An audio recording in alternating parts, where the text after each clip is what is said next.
विदर्भात उकाड्याची तीव्रता कमालीची वाढली। अकोल्यात काल 45.1 अंश इतकं रेकॉर्ड ब्रेक तापमानाची नोंद झाली। तापमानाचा पारा 45 अंशांवर पोहोचल्यानं अकोल्यात दुपारी संचारबंदी सदृश्य स्थिती पाहायला मिळाली। तर येत्या 2 दिवसात विदर्भात उष्णतेच्या लाटेचा इशारा देण्यात आलाय।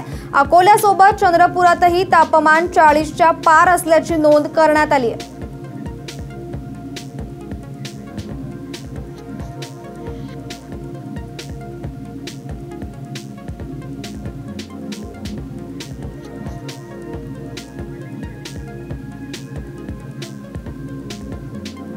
यवतमाळमध्ये उष्णतेची लाट पसरली आहे। शहरात 42.2 अंश सेल्सिअस इतक्या तापमानाची नोंद झाली आहे। यामुळे उकाड्यानं नागरिक हैराण झालेत। उन्हाची दाहकता वाढू लागल्यानं दुपारच्या सुमारास रस्त्यावर शुकशुकाट पाहायला मिळतो।